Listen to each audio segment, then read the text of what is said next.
Ito ang Presidential Broadcast Service. Radyo Pilipinas. Radyo Publiko ng Bagong Pilipinas para sa Bagong Pilipino. Naghahatid ng mahahalagang balita at impormasyon na guugnay ng pamahalaan sa sambayanan. Tulay sa himpapawi ng serbisyo publiko. Radyo Pilipinas. Radyo Publiko. Ang boses ng Pangulo sa Iloilo. Radyo Pilipinas. 585 AM. Para sa Radyo Pilipinas, alas 9 sa isa aga.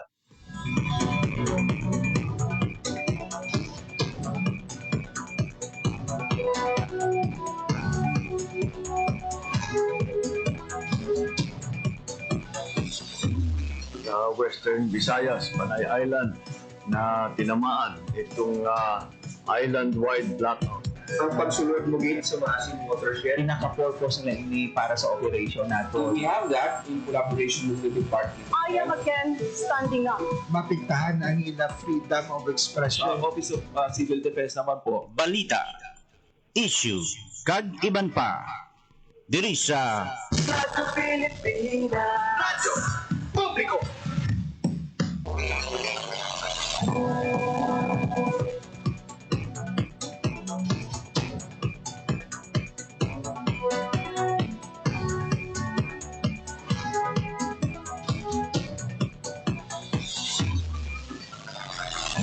Mayong hapon Pilipinas, mayong aga Western Visayas, syudad kag probinsya sang Iloilo kag kutob sa manabutan sang amon pagserbisyo.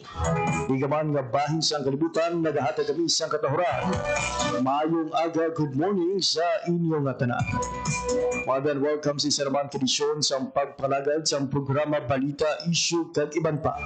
Adlaw ko karon sang Webes, Setyembre 18, tuig 2025. Mabiyan din na ika-tatlo sa apatanan ka Webes, karon nga ika-siyam nga bulan sang tuig 2025. Higa po ninyo, tubtob, alas 9:55 subunga aga. Ako ang inyong alagad, JP Herbas. Sa atong mga sukitag palawati all over Western Visayas, province sa Baclan, Antique, Capiz, Guimaras, Iloilo, kag Suburman sa mga kultura naton sa Negros Occidental, maayad-ayad gid nga aga sa inyong tanan. Pinatami mo naton sa isa ka ayad nga aga ang tanan nga mga overseas Filipino workers and Filipinos living abroad talaga upod sa aton nga pagpangalagad online. Ang programa Balita, Issue kag Banpa mabatian live sa 585 kHz sinusuan sa inyong mga radyo. Mabatian man kami live sa Radyo Pilipinas Iloilo Facebook page. Sa atong pagpangalagad subong iyang Webes, nagib sa aton sining ikapatpat sa kanina ang pagpadungog sang Civil Service Commission o kung siya si Western Visayas sa mga government employees na nagpakita sang dalayawon kag tumalagsahon nga mga kontribusyon bilang mga lingkod bayani. 22 tanan ka mga awardees gikan sa nunaytuway nga opisina sa gobyerno sa Western Visayas ang ginhingadlan nga winners sa regional search sang Civil Service Commission karon nga tuig. Ang ining pasidungog 2025 mga biyan ang kabahin sang mga aktibidad sang Civil Service Commission para sa karon nga tuig nga selebrasyon sang Philippine Civil Service Anniversary. Samtang sa aton nga balita nasyonal, formal na nga nagpanumpa bilang bag-ong House Speaker kung pinuno sang Kamara si House Speaker D. Ika naman sa Isabela.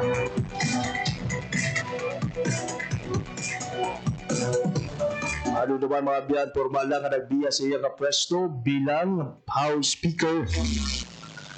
Si House Speaker Martin Romualdez. Samtang magakuha man kita sa mga update gikan sa aton nga mga kaupdanan sa field. Mga update gikan sa DSWD kag Iloilo City Police Office ang aton sining pagkakuhaon sa indigid lamang madugay. Pero anti sila mga biyan magakuha na kita sa latest nga update sa katsang panahon, hibaluon naton sa Pag-asa Iloilo ang mangin panyempo subong adlaw sang Webes. Kaina daw, may mga pag-ulan pa nga eksperyensyahan pag-ulo dito sa amon sa San Miguel, apisar sa pagsilak na sa haring adlaw, kung pila nga may mga pag-ulan. Balo naton sa Pag-asa kung magluwas sa mga banwa sa probinsya sa Iloilo, ano pa nga mga lugar sa Western Visayas ang naka-eksperyensya sa pag-ulan o kung mahimo mag-eksperyensya sa pag-ulan.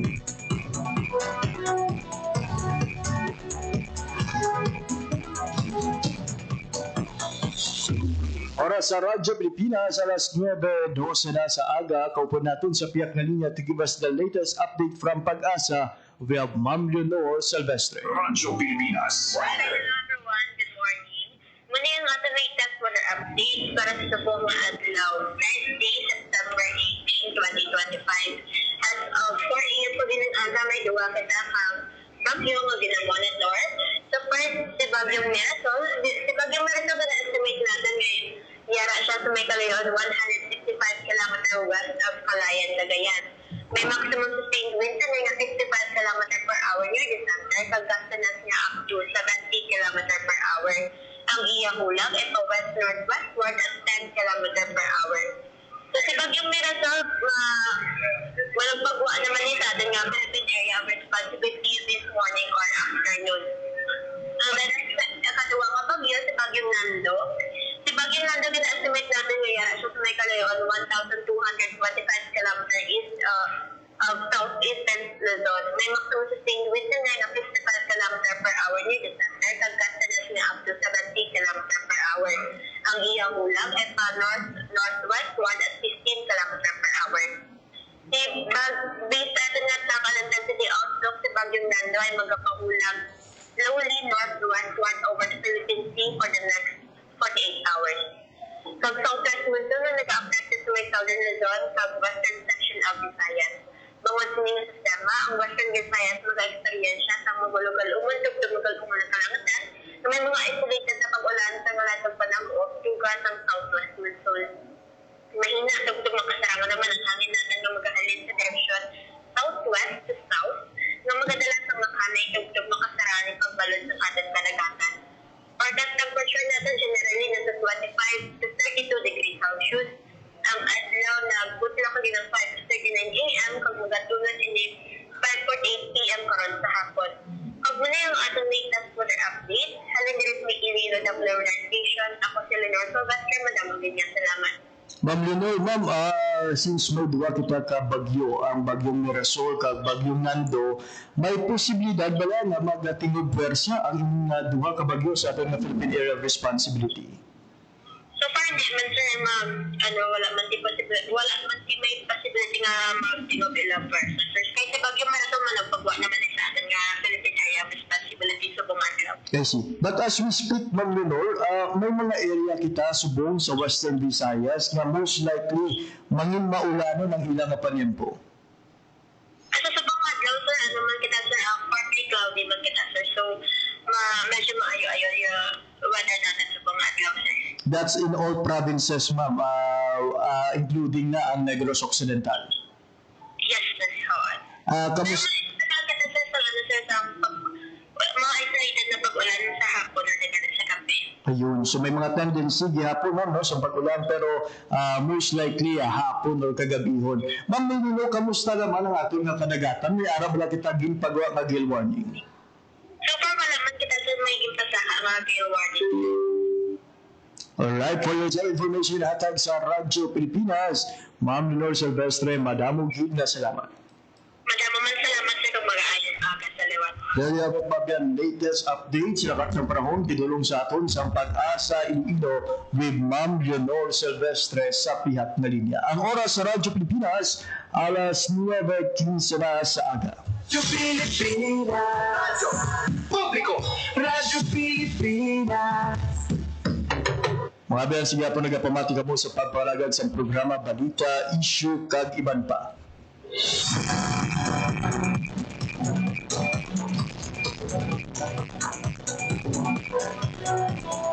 Yung mga biyan ha, duwa ka bagyo nabantayan karon sa aton sining pag-asa. So the good thing is, nagilinisang dako may epekto diri sa Western Visayas. In fact, ang syudad sa Iloilo Subong, mainit ang panahon po. May mga area na partly cloudy. Ang mga posibilidad sa pag-ulan, so mas marubo mga biyan. Pero, posible sigara pa ng pag-ulan, ilabi na sa tiyon sa hapon, tubtob sa kagabihon. Ang oras sa Radyo Pilipinas, alas 9:10 sa isna sa aga. Sa sining oras mga biyan, magakuha kita sa update. Ika naman sa DSWD. At para idulong sa aton ang detalye sa sining balita, kuhaon naton ang report ni Lodi Marian Grace Erenieta. Pilipinas. Radyo Pilipinas. Report. Lods, good morning. Lods, good morning. Gindayaw ni Department of Social Welfare and Development o DSWD Secretary Rex Gatchalian ang pagpasar sa probinsya sang Iloilo sa Provincial Ordinance Number 2025-336 nga nagadeclare sang kada ikatatlo nga Miyerkules ang bulan sang Setyembre kada tuig bilang Community Driven Development o kon CDD Day sa Iloilo. Si Secretary Gatchalian Lods ang dinapit nga bisita sa Iloilo Provincial Government sa ginhiwat nga CDD Day sa probinsya kahapon ini September 17. So sunod diri kay Secretary Gatchalian ang probinsya sang Iloilo ang labing una nga local government unit sa bug-os nga Pilipinas nga may ara iya sang kaugalingon nga CDD Day. So pahayag pagdiya or pahayag pagdiya nga ginakalipay niya nga gina-highlight sa selebrasyon sa Iloilo Provincial of Iloilo ang selebrasyon or gina-highlight sa siningang CDD Day ang tatlo ka programa ang Pantawid Pamilyang Pilipino Program kon for Peace naton. Nakit man dirino ang aton nga kapit bisig laban sa kahirapan, comprehensive and integrated delivery of social services o kon ang ginatawag naton nga kalay SIDS kag ang aton nga Sustainable Livelihood Program o kon SLP nga tanan nodes according sa aton nga tiglikom isa ka CDD. Kung sabihin sa CDD naton Lods ang aton nga mga benepisyaryo amo ang nagatumod kung ano nga proyekto ang ilang kinahanglanon kiti sila ini ang makabenepisyo sa kung ano man nga programa o kung proyekto ang ipahamtang sa ilang komunidad. So sa dahil naman sa probinsya sa Iloilo naging affirm ni Iloilo Governor Arnold Defensor Jr. ang commitment sa probinsya sa pagpatuman o pagsuporta sa pagpatuman sang aton nga kalahi sin. So magluwas sa Provincial Ordinance Number 2025-336 ang sanggunian panlalawigan nagpasarman sang resolution nga 212-366 nga nagadeklara sang Iloilo bilang predominantly community-driven development province nga isa ka strategy nga nagatutog sa pagpadasig at pagpasangkad pa sa mga pamaagi para nga panubuon ang incidence of poverty loads. Ari bala pamatian naton ang pahayag ni Secretary Rex Gatchalian. Government. But I'm here because sabi ko when I found out that Iloilo has their own provincial resolution or ordinance enshrining CDD or community-driven development, I can tell you, you're the first LGU to have that. And in fact, we've been trying to push it in Congress that hindi natatapos. So may you be the shining beacon and example of a local government unit, a provincial government unit that leads the way in community-driven development. government. But I'm here Lods, nabatian Lods no ang kabayan sa pahayag ni Secretary Rex Gatchalian sa DSWD. Arap man po kahapon Lord si Iloilo Governor o kung si Iloilo Vice Governor Dian De Buki, si DSWD Field Office 6 OIC Regional Director sa dito Estember kag ang pila nato no ka mga staff or personnel sa DSWD Region 6 nga nag tambong kag-ara man dito or kaupod no sa ating nga secretary si DSWD Assistant Secretary Irene Dumlao sa CDD sa probinsya sang Iloilo Lods. Lods, magluwas Lods sa Iloilo. Ano pagiging mga area ang ginapadulungan ni Secretary Gatchalian? Yes, kahapon Lods pagkatapos dito no sang ginhiwat naton nga CDD celebration ko sa diin dinapot nga bisita si Secretary Rex Gatchalian nagpadulong man siya Lods sa probinsya or sa munisipalidad sa Haniway para i-check ang duha ka community projects ari Lods ang tinutuyo sang sinino nga pagbisita sang aton nga Tiglikom sa proyekto sang Kalahi Seeds or mga projects sang Kalahi Seeds nga patuman sa Haniway ipakita Lods sa publiko nga despite pila na katuig no ining pagpatuman sang proyekto or natapos ang proyekto functional sa gihapon ang aton nga mga infrastructure project sa province of Iloilo. So gimbisitahan Lods ang aton nga or una nga gimbisitahan Lods kahapon no sa atong nga Tiglikom ang gin-construct nga 1.6 million pesos nga RCDG bridge sa barangay Karinggangan sa Haniway. So ini Lods gipatuman ini siya sa 2004 kag may ara nga 168 ka panimalay nga nakabenepisyo kag didto gani Lods no madamo sang mga naghatag sang ilang testimonya isa na diri si Nanay Hena ipalit ang suno sa iya Lods antes ini nahuman no ang bridge 2004 nagausar pa or nagausar sila sang kahoy para lang makaubra sang tulay para mga katabok no ang mga pumuluyo halin sa banwa padulong sa ilang barangay. And according sa iya Lods, challenging katama Lods no sa wala pa ini natukod ang tulay kiti kung mag-ulan ang risk go bala sa mga estudyante sa pagtabok especially nga ti kahoy kag easily ini Lods nga maanod sa tubig. So with this establishment or this construction sang RCDG bridge sa barangay Karinggangan mas nangin safe or mas napasiguro no sa aton nga mga or na make sure no nga safe ang aton nga mga estudyante sa ila nga pagtabok or pauli sa ila nga balay. And after dito Lods nagbisita man no ang aton nga Secretary Lods sa isa pagid ka proyekto sa Sitio Bulao sa barangay Kuyot Haniway. Isa ini siya ka hanging bridge kung sa diin Lods gitukod man ini sang 2004. So ang aton banwa sang Haniway isa lang ini sa mga LGU diri no sa aton sa Western Visayas nga nagapatuman or kung sa diin nagpatuman sa mga Kalahi Seeds project halin pa sang 2003. So as of now or as of kahapon Lods no sa datos ng ating DSWD 6 may ara na kita masobra sa 196 million pesos na grant nga nahatag no sa munisipalidad sa pagkumpleto sa 205 ka mga community projects sa Haniway Ayun, Lods. Lods, may we know ano ang reason kung among the community so kung kabanwahanan ang Haniway ang napili na mention ina. Yes, isa Lods sa mga reasons no nga nga banwa sa Haniway kiti amo ini siyang isa sa mga madugay nagumpisa ang aton nga Kalahi Seeds Lods no sang 2003. So after implementation 2004 may ara kita dayon sang projects dito no sa Haniway. So kag isa pa Lods do malapit-lapit ini dito sa aton ang munisipalidad sa Haniway. So gipakita tani Lods no nga despite malawig na no nga mga tinuig functional sa gihapon ng ato nga proyekto kiti ini Lods less ini siya or gamay ang budget kiti considering ang aton nga mga manug-ubra amo man ang mga beneficiaryo o mga residente sang barangay and at the same time Lods magamit gid kiti sila mismo sa community naton ang nagtumol kung ano ang need nila nga proyekto amo na siya Lods ang gina-emphasize naton sa CDD o community driven development Kagabay projects. pa with these issues no involving sa mga ginakapahayag anomalous ng mga infrastructure project kabay magbalik no kung ma-adapt ang ining plano bala Yes. sa Kalahi Seeds kung sa diin komunidad mismo aktibo nga nagabenepisyo kaya at the same time nagaobra sang sini nga mga proyekto. Yes, correct. Ina Lods no isa man ina no sa pahayagan ni kahapon sa atong nga Tiglikom kiti nakita naton Lods bisan na tinuig na iya.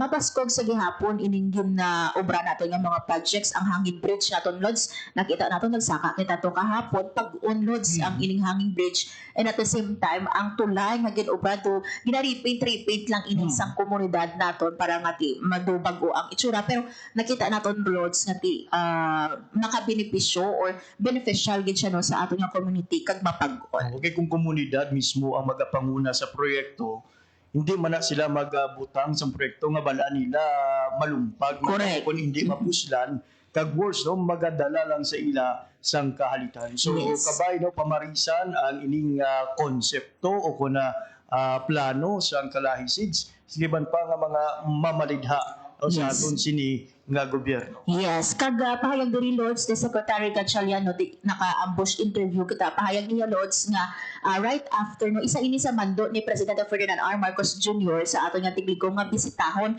ang tanan nga mga proyekto no sa DSWD all over the Philippines kag kagtuan Lods ang those G daged nato no para matumod ano ang mga need nila nga mga proyekto. So i-collate ini sa aton nga tigligom no, and next year no mabalaan naton kung bala ano ang mga ipatuman pag naton mga projects kiti sa CDD naton Lods or sa Kalahisids Calabaran Lods kinaobra mga dalan, mga tulay, mga health center. So kabay sa next year naton no makita naton ang madamo pag ining promisa man sang aton nga tigligom nga ti asahan no sang aton nga pumuluyo nga ang aton nga DSWD magasuporta gid sa komunidad naton. Ayun, madamong salamat Lord sa imong nga balita. Para sa Bagong Pilipinas, Marian Grace Aranyata, Radyo Pilipinas, Radyo Publiko. Radyo Pilipinas. Radyo Publiko.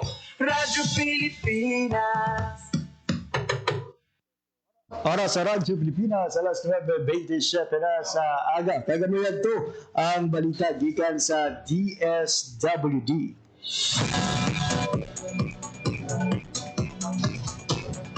Sa ato naman pagbarubalik mga biyan, update naman gikan sa ICPO, kaiban pa nga mga balita lokal pagkatapos lamang sa pila ka pahanungdo. Time to celebrate kulturang Pinoy. Tradisyon, musika, sining, literatura, at iba pa. Anything and everything fun and Filipino. Ito ang Pinoy Kultura. There was a time when going to the wet market, we had a durable and dependable companion, always by our side, the bayong. It is a kind of bag that is originally and proudly Philippine-made. Ginagamit natin ng madalas simula pa ng Spanish era. Our resourceful ancestors used dried leaves and wove them into bayong bags. Ang mga traditional bayong ay gawa sa buri leaves in the Visayas at pandan leaves naman sa Luzon. But these days, the materials used for making it vary from plastic to other organic materials. Ngayon, mukhang sikat na naman ang bayong bags, nationally and internationally. It was seen on New York Times Square billboards during the 2022 New York Fashion Week. Pero kahit naging sikat na fashion statement na ito, ang bayong, bit-bit pa rin lagi ng tita ko tuwing siya'y namamalengke. And why not? It's so convenient to use and an environmentally friendly alternative to plastic shopping bags. Kaya siguruhin may bayong na nakatabi para sa mga pinamili. Yan ang Pinoy Kultura because our culture is cool. Ang init! Kahit anong gawin ko, init pa rin. Naka-number 3 na electric fan at lahat. Oh yeah! Spicy. Parang pugo naman sa loob nito. Ito ang sikretong malupit. Kaya, ka lang. Pwede palamigin ang inyong mga kwarto sa simpleng pagbukas ng mga bintana. Ngunit gumamit ng kortina upang harangan ang mainit na sinag ng araw. Ang mga electric fan, ilagay naman din kung saan malapit ang bintana para mas umikot ang bagong hangin sa loob. Laging tandaan, sa pagkonsumo ng kuryente, you have the power. Hay! Bet ko parang pantropiko. Para sa karagdagang impormasyon at energy-saving tips, hanapin ang Department of Energy sa Facebook o bisitahin ang doe.gov.ph. This is a public service announcement by the Department of Energy in partnership with the Presidential Communications Office and Radyo Pilipinas. Time to celebrate kulturang Pinoy. Tradisyon, musika, sining, literatura, at iba pa. Anything and everything fun and Filipino. Ito ang Pinoy Kultura. Naaalala niyo pa ba ang mga katagang ito? May pares, may araw. Ano ba yan? Puro suot ka na naman. Bakit wala na naman kapares yung tsinelas mo? Ang dungis mo. Ma! Tama na! Ayos lang, di ba? Masaya naman tayo naglalaro sa kalye ng sipa, patintero, pagawang base, habulan, jorlin, trumpo, text, at marami pang iba. Some Filipino games just show how creative we are. All we need are players and nothing else. Ang saya balikan ng ating kabataan. Kain, tulog, laro, laro, at laro. O ano, game na? Pagkabilang ng 3, nakatago na kayo! Yan ang Pinoy kultura because our culture is cool.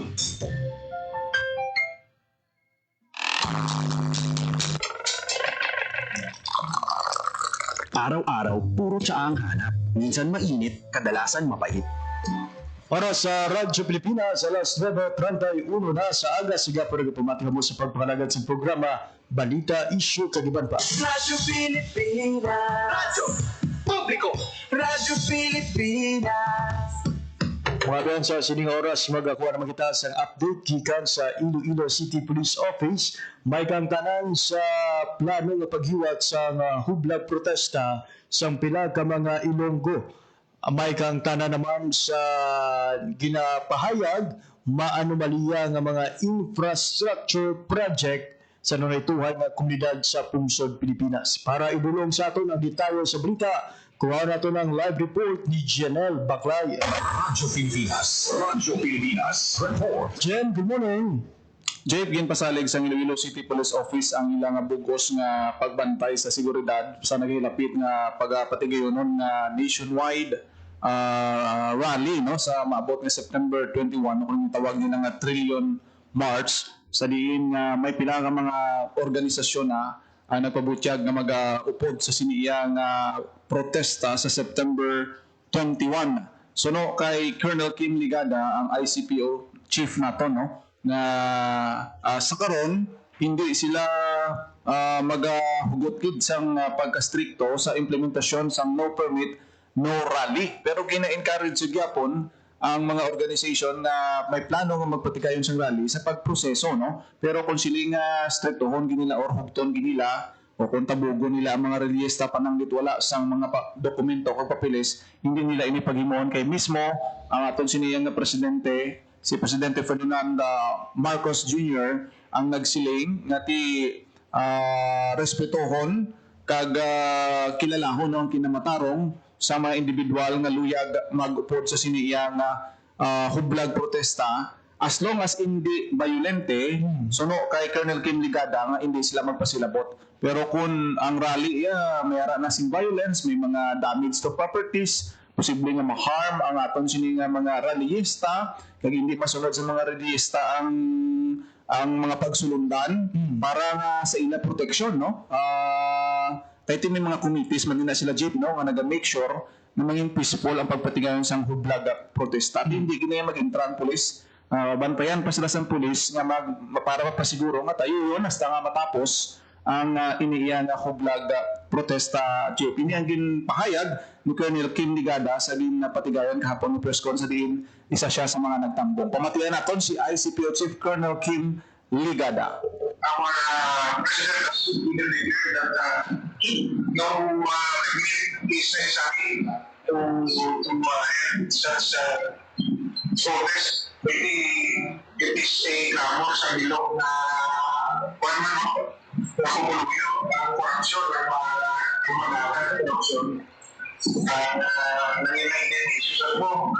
And kami, we will be there to maintain sa order. I think ang iyarihan basta ang pagprotesta pinahagi lang sa Manilong is very much welcome but when there's violence, there's disruption una so na sa National Police you will protect the families and lives of our community to the same city.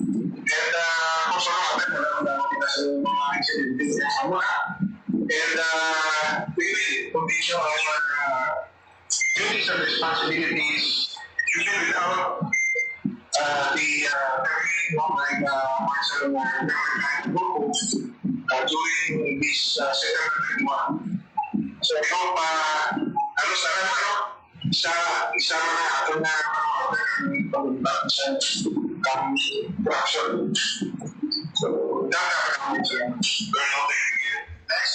Nabatian si Colonel Kim Ligada. No, ti suno kay Colonel Kim Ligada, isa man lang ang panawagan kag halos tanan nga Pilipino ang nag-unite sa sining call amo ning kampanya kontra corruption nga ti bisan pa ang mga transport groups kapon na jeep no nagasiling na nagbubutyag na mag-join sila kag sa sesyon kapon naka-attend kita jeep may mga konsehal pa na maupod man sa amo sining nga activity kahapon na mensionar ginpamangkot kahapon sang mga konsyal kung maupod sila sa rally no ito ginpamangkot ni Councilor Doron, si Councilor Cabaluna, si Councilor Miguel Treñas, si Councilor Rex Arabia nga bisan sila nagakonsidera sa pag-upod pero hindi sa punto nga they will speak against or ma-protest sila against sa government amo nang ila siniyang ginklaro. So kasubong man sila ang kausa transport cooperative maupod man sila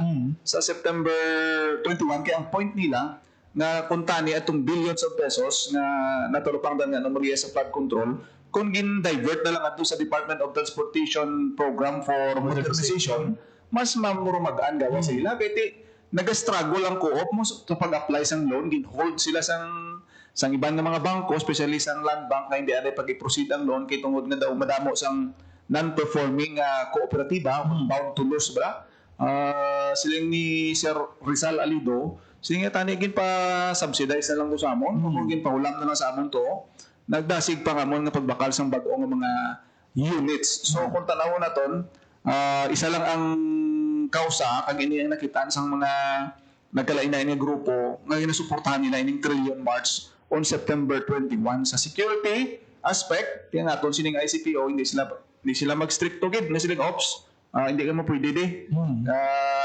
rally ka mo kay ti naintindihan nila sang bisan presidente ta nakahangop sila kag ang importante lang nga malikawan ang violence kag madugoon o kung makadamage sa mga properties kay ti Domingo man ina nga adlaw amoy na no kooperasyon gihapon ang ginapanawagan sa aton mga otoridad.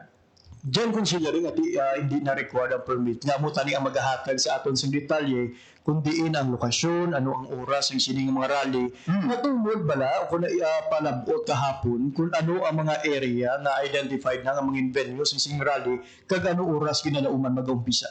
Sa akong matandaan kay may ara sing gin sumiter nga resolution kahapon si City Councilor Cabaluna nga dumayara diri sa atubang sang Kapitolyo kag may ara man sa may katedral ayon no so may marcha nga matabo pero ang gin request sa closure sang traffic daw diri sa front sang provincial capital no dira sa may rotonda gid ayon daw dira nga mga areas ang puntaria pero wala ta kabalo kung may marcha nga matabo kay do na mention man tong Haro Cathedral and Haro Plaza so basi nga mayara sing marching nga matabo anywhere no pero ang center nga daw concentration is ara sa atubang sang Kapitolyo ang dito sa may distrito sa Haro so basi kung may simultaneous nga activity bla no na from different area marcha sila pakadto sa isa ka location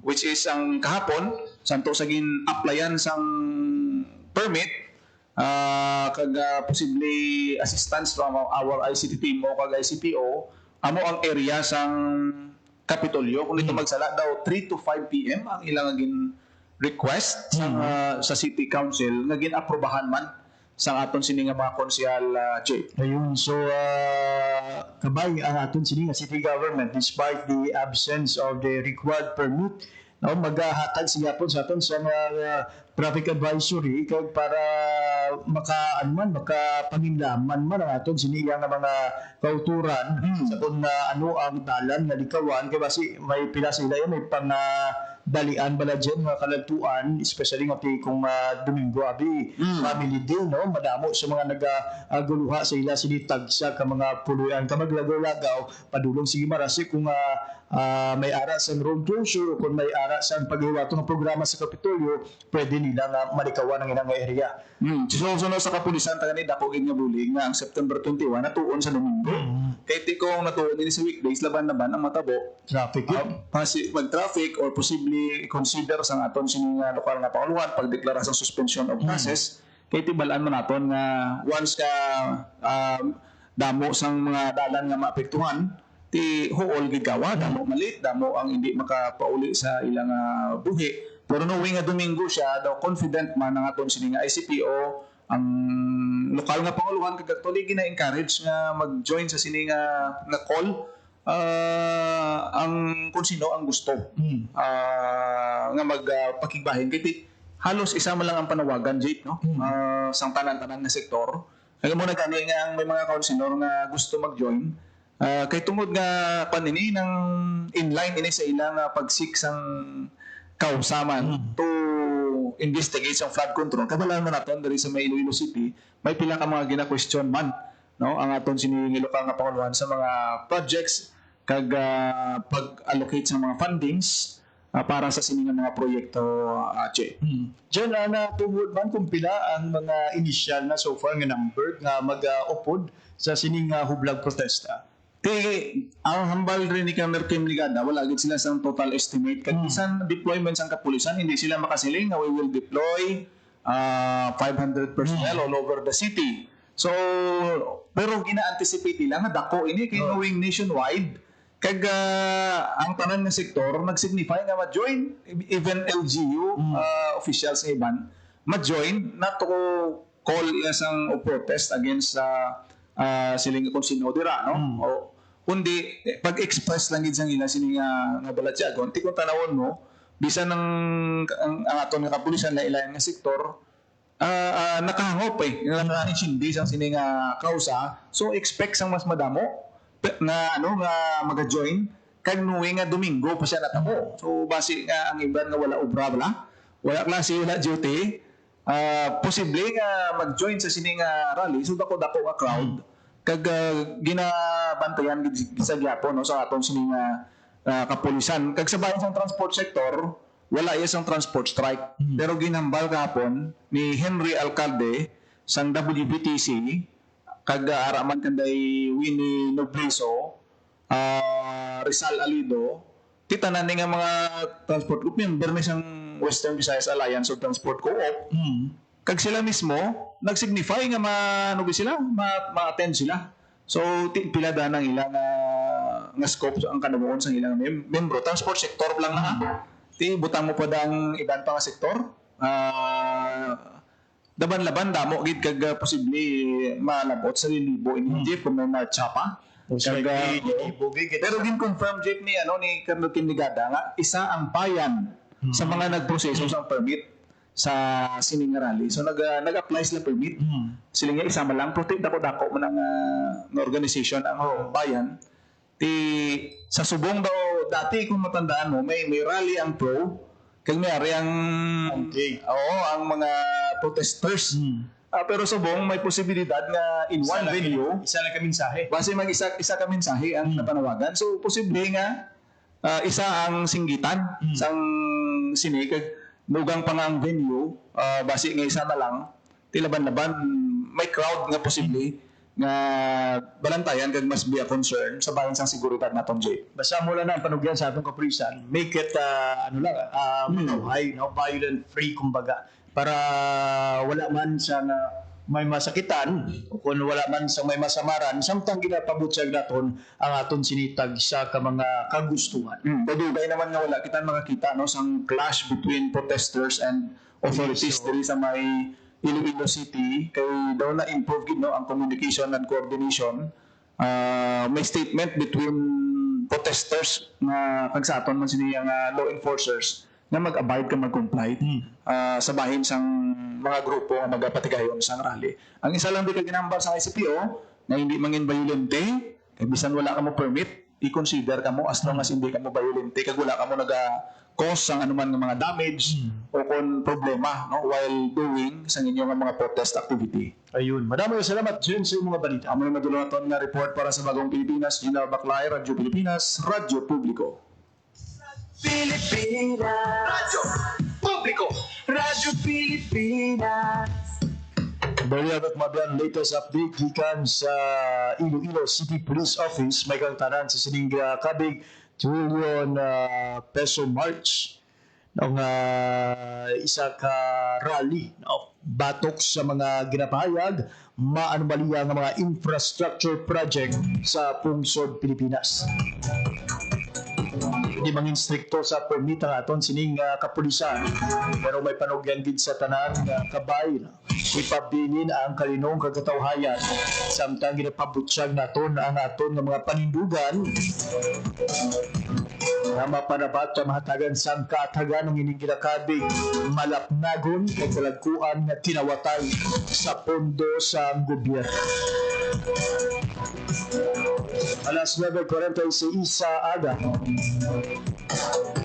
Samtang kahapon mabiyan ginhiwat sa Civil Service Commission ang Pasidungog 2025 isa ka adlaw sa pagkilala sa mga regional winners sa aton siniyang Civil Service Commission lingkod bayani. Sila ining nagpakita mga biyan sa ila sining pagkamatutuod ng mga lingkod bayan ang inspirasyon sa iban rason kung nga sila ang ginhingadlaw ng mga tagdaon among all the nominees karon iya nga tuig. Yari pamatian ba na nato mga biyan ang pahayag ni Regional Director Erna Ilisan sa Civil Service Commission.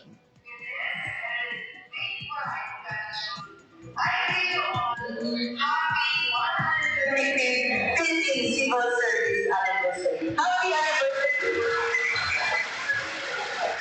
As part of our annual celebration here in our region, we hold the Pasidungog as our way of recognizing the men, women, and groups that have surpassed through the rigorous assessment for this year's Search for Outstanding Government Workers. Today, we see the faces behind the stories we just read in the nominations, where ordinary duties turned into extraordinary purpose, where impact reached beyond the self to touch lives and communities, and where ethical compass remains steadfast, always pointing toward accountability, service, and the greater good. This year, the Civil Service Commission has rebranded the Search for Outstanding Government Workers. It is now the 2025 Gawad Lingkod Bayani, Puso Daral at Galing para sa Bayan. Previously, all the awards program na siya now is Gawad Lingkod Bayani. Under this banner, the three prestigious awards are now called Gawad Lingkod Bayan Pangulo, which was formerly the Presidential Lingkod Bayan Award, the Gawad Dangalan Bayan, formerly the Dangalan Bayan Award, and Gawad Pag-asa, formerly known as the CSC Pag-asa Award. Through this transformation, we reaffirm our belief that true public service is a form of heroism, one that demands puso, dagal, at galing para sa bayan. Over the years, the Civil Service Commission Regional Office 6 has been steadfast, cradle of excellence, nurturing awardees recognized even at the national level. As of last year, Region 6 has a total of 68 national winners in the annual search. You know, we're only second to NCR, and NCR obviously is so much larger than us in the region. Today, we honor 22 regional winners who have shown excellence and dedication in their crafts while upholding the values of a true civil servant. We are proud to say that 5 of our 22 regional winners have advanced as national semi-finalists. Ang kabahin mga biyan sa naging pahayag ni Attorney Erna Ilisan, ang atong siling acting regional director sa Civil Service Commission. So may 22 ka mga regional winners o regional awardees na ginpadunggan kahapon ang gagawad pag-asa lakip sa mga hingatlan nga tagdaog si Mr. Albert Estoya, Proferio Bangkaya, John Andro Servano, Princess Rivas, si Max Gabriel Felix Umadhay, Iloilo Provincial Health Office Nutrition Team, the Iloilo Provincial Health Office Healthy Hearts Team, Project Kabida, kagang MITCS Team. Samtang gawad dangal ng Bayan Awardee si Early Martir, Edward Banya, Shannon Nietes, Jocelyn Garbosa, Maria Rosalyn Palcat, Gaudosio Hiluspan, the second kag Tinamarini Niestag si Mr. Cornelio Mabera. Samtang gawad lingkod bayan ng Pangulo si Jean Nietes, Salvador Ochavo Jr., Caitlin Sara Bernardino, Aresio Casin Jr., kag si Cynthia Dario. Na-mention man ni Attorney Ilizan na may 5 out of the 22 ka mga regional winners ang giningadban nga national semi-finalist.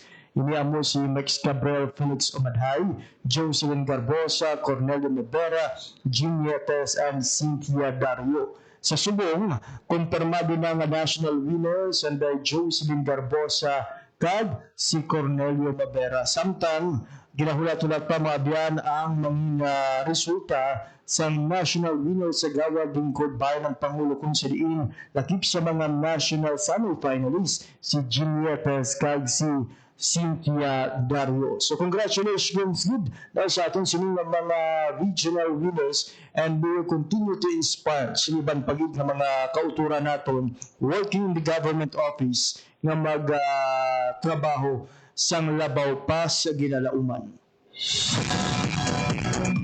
Ang aton sining national semi-finalist bilang padya nagbatun sang 20,000 pesos na cheque kag paribag-ong certificate of appreciation or recognition coming from the Civil Service Commission.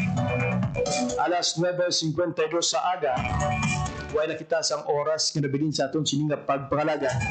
Kuni naglamang kutob ang atong edisyon sa buong adlaw sa Webes, Setyembre 18, tuig 2025. Sa mga nagapangita pa sa mga pasalubong kag pangregalo, magbisita sa Artesanias di Iloilo sa Robinson's Place, Iloilo City. Supong iyang adlaw, tubtub sa adlaw sang Domingo. Hindi na dito mabiyan ang mga nanoy-tuhay na produkto sa isagatos ka micro, small, and medium enterprises sa probinsya kag syudad sang Iloilo. Sa ngalan sa akong mga katuwang teknikal, Mr. Alan Defantes sa studio at Mr. John Magallanes sa transmitter. Ako naman ang inyong alagad, JP Herbas. Madamo na salamat sa inyong pagpamati. Maayong aga, Pilipinas. Balita, issue, kag iban pa. Diri sa Radyo Pilipinas. Radyo Publiko. Radyo Pilipinas. Ang inyong tulay sa himpapawid ng serbisyo publiko, ang Presidential Broadcast Service, Radyo Pilipinas, Radyo Publiko. Radyo Pilipinas. Radyo Publiko. Kinilala ng pang-international at prestigyosong Asia Pacific Broadcasting Plus Awards 2025 para sa kategorya ng Government Streaming. Ito ay dahil sa epektibo nitong pagsasanib ng mga tradisyonal na media tulad ng telebisyon, radyo at print para masabayan ang mabilis na pag-inog ng mundo ng digital at social media tungo sa mas epektibong paghahatid ng mahahalaga at napapanahong mga impormasyon sa mamamayang Pilipino. Kinilala rin ang Radyo Pilipinas dahil sa patuloy na pag-akyat ng rating. Ngayon ay matatag sa pang-4 na pwesto sa Mega Manila ayon sa pinakahuling Nielsen Radio Audience Measurement Survey. At sa social media, nakamit ang mahigit 2,000% pagtaas ng bilang ng mga sumusubaybay sa Radyo Pilipinas page sa unang bahagi ng 2025. Patuloy Patunay ito na ang inyong Radyo Pilipinas Radyo Publiko ay tunay na kaagapay ng inyong pamahalaan sa paghahatid ng serbisyo sa mga mamamayang Pilipino. Mula sa aming lahat, sa ngalan ng inyong pamunuan at mga kawani ng Presidential Broadcast Service, kasama ang inyong mga himpilan ng Radyo Pilipinas sa buong kapuluan. Maraming salamat po sa inyong lahat, sa inyong pagtangkilik at pagkilala. Radyo Pilipinas. Radyo Publiko. Radyo Pilipinas. Radyo Publiko. Radyo Pilipinas.